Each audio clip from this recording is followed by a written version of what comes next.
Di video kali ini kita akan belajar latihan soal pendidikan Pancasila. Ini adalah soal kelas 2 semester 2. Kita langsung aja yuk belajarnya. Nomor 1. Berikut ini yang termasuk keragaman hobi adalah titik-titik. A. Membaca, berkulit putih dan pandai.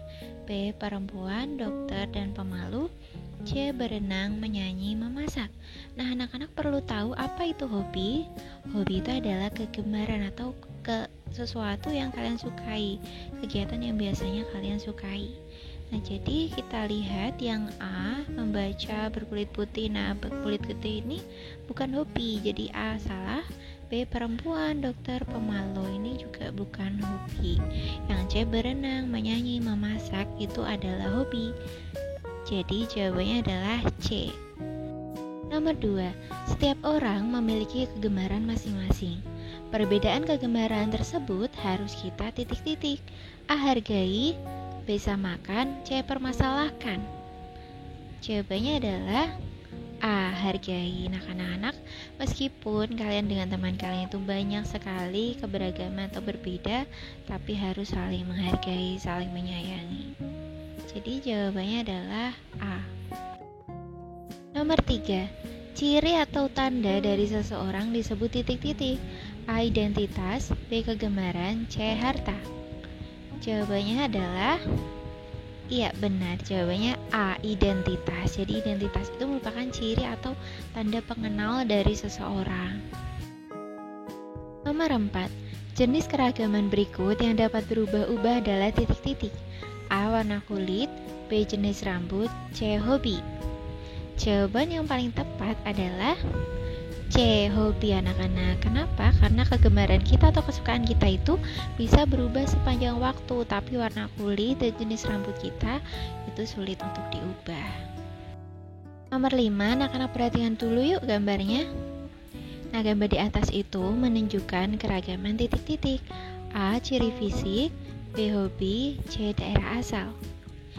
Jawaban yang paling tepat adalah A. Ciri fisik. Anak-anak perhatikan di sini ada orang yang tubuhnya tinggi, ada yang tubuhnya kecil, ada yang berkulit hitam, ada yang berkulit putih, ada yang berambut berwarna kuning, ada yang hitam. Tapi kita harus saling menghargai. Ini gambarnya adalah gambar ciri-ciri fisik, semua orang berbeda. Nomor 6. Sikap saling menghormati dan menyayangi akan menjauhkan kita dari titik-titik. A. Persahabatan, B. Pertengkaran, C. Persaudaraan. Jawabannya adalah iya, benar. Jawabannya B. Pertengkaran. Jika kita bisa saling menghormati, menyayangi dengan teman, saling berbagi, itu akan menjauhkan kita dari pertengkaran atau perselisihan. Kita bisa lebih rukun dengan teman kita. Nomor 7. Rizal, Bonar, Made, dan Titus itu berbeda suku dan agama. Mereka tergabung dalam satu kelompok belajar yang kompak. Sikap yang patut ditiru dari mereka adalah titik-titik. A. Kesederhanaan yaitu mereka. B. Mereka berteman dengan rukun. C. Suka berkumpul dengan teman. Jawabannya adalah B. Mereka berteman dengan rukun meskipun mereka itu berbeda suku dan agama. Nomor 8. Adik suka makan dengan lauk ayam goreng. Mila tidak suka makan dengan lauk ayam goreng. Meski memiliki lauk kesukaan yang berbeda, mereka tetap makan bersama. Hal ini sesuai dengan pengamalan Pancasila, yaitu sila titik-titik. A. Pertama, B. Kedua, C. Ketiga. Jawabannya adalah B. Kedua. Kenapa? Karena mereka bisa saling menghargai dan menyayangi dengan sesama manusia. Nomor 9. Keberagaman suku bangsa yang ada di Indonesia itu harus dimaknai sebagai titik-titik. A. Sumber perpecahan bangsa, B. Penyebab kemunduran negara, C. Kekayaan bangsa yang tak ternilai. Jawabannya apa ya anak-anak?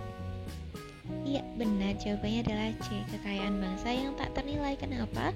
Karena dengan adanya keberagaman suku bangsa, bangsa kita itu akan semakin kaya akan budaya. Nomor 10.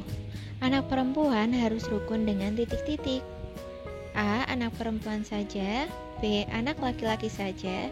C. Anak perempuan dan laki-laki. Jawabannya adalah C. Anak-anak. Anak perempuan itu harus rukun dengan anak perempuan maupun laki-laki. Kita tidak boleh membedakan jenis kelamin dalam berteman ya. Kita harus rukun.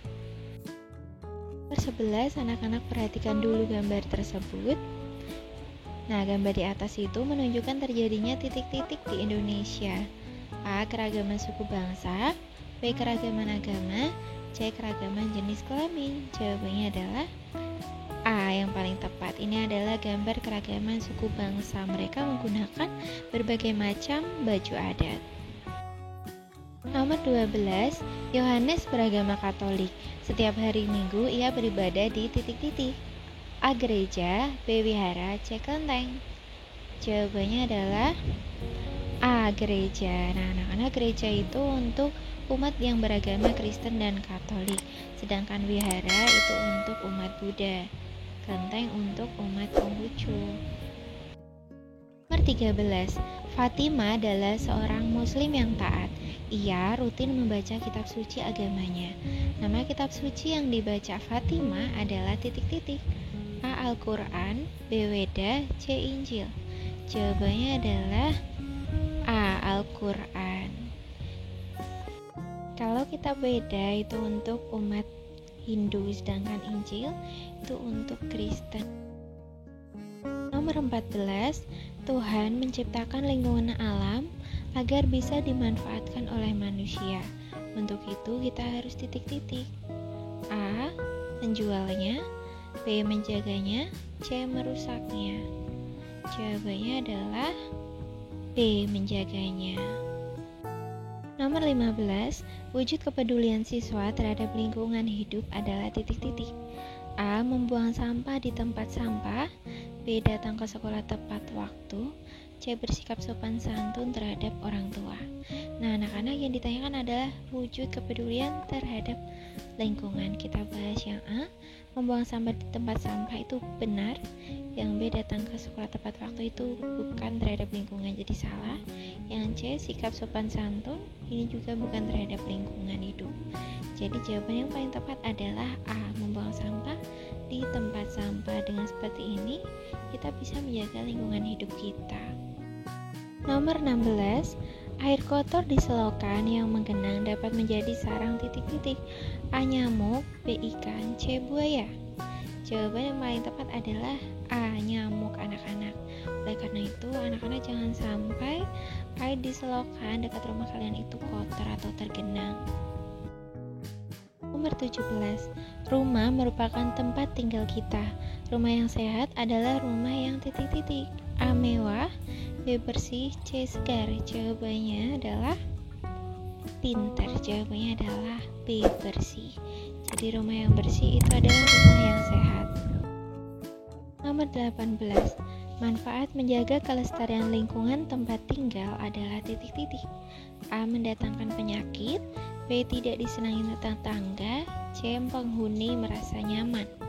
Jawabannya adalah C. Penghuni merasa nyaman. 19, melakukan gotong royong dalam membersihkan rumah merupakan pengamalan sila titik-titik. Jawabannya adalah C. Anak-anak Persatuan Indonesia. Kenapa? Karena gotong royong itu termasuk penerapan sila ketiga Pancasila. Dengan gotong royong itu bisa mempererat tali persaudaraan.